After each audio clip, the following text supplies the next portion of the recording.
Post phase 13 recruitment exam के mismanagement को लेकर थर्सडे को देश भर में स्टूडेंट्स और टीचर्स का गुस्सा फूट पड़ा। दिल्ली चौरों पर कॉल देकर हजारों एस्पिरेंट्स जंतर मंतर पर इकट्ठे हुए अकाउंटेबिलिटी और एग्जाम सिस्टम में रिफॉर्म्स की डिमांड के लिए। प्रोटेस्टर्स ने सीरियस एलिगेशंस लगाए, admin lapses, technical failures, remote exam centres और पीसफुल प्रोटेस्ट पर पुलिस फोर्स का यूज।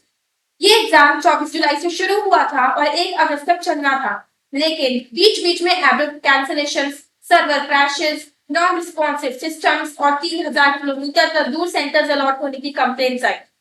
कुछ केसेस तो इतने शॉकिंग है कि सुनकर हैरानी होती है। जैसे एक स्टूडेंट जो राजस्थान में रहता था, उसका exam centre Andaman and Nicobar islands allot हुआ। हजारों खर्च करके वहां पहुंचने के बाद सेंटर पर पता चलता है कि एग्जाम कैंसिल हो चुके हैं।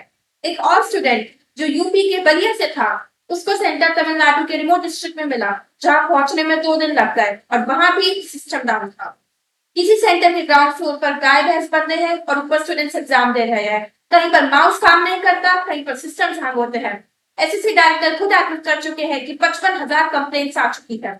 प्रोटेस्टर्स का कहना है कि इसका टेंडर एक क्यूटी करियर टेक्नोलॉजीज नाम की एक ब्लैकलिस्टेड कंपनी को दिया गया, जो पहले भी कई कंट्रोवर्सीज में रह चुकी है।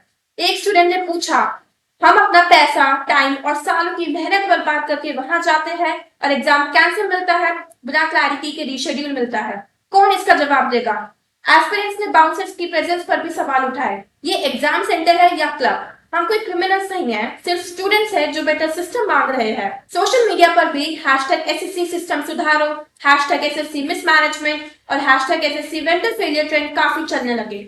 अक्रॉस इंडिया स्टूडेंट्स ने एसएससी और मिनिस्ट्री ऑफ पर्सनल से तुरंत एक्शन की डिमांड की। एनएसयूआई प्रेसिडेंट वरुण चौधरी ने प्रोटेस्ट ज्वाइन करके कहा, ये सिर्फ एग्जाम मिसमैनेजमेंट का इशू नहीं है, ये सरकार की यूथ को चुप कराने की कोशिश है। एनएसयूआई ने एसएससी को लेटर देकर high level inquiry, vendor accountability और रिक्रूटमेंट प्रोसेस रिफॉर्म्स की डिमांड की, इस वार्निंग के साथ कि अगर एक्शन नहीं हुआ तो प्रोटेस्ट और तीव्र होंगे। लेकिन सबसे बड़ा सवाल, मेन स्ट्रीम मीडिया इस मामले पर चुप क्यों है?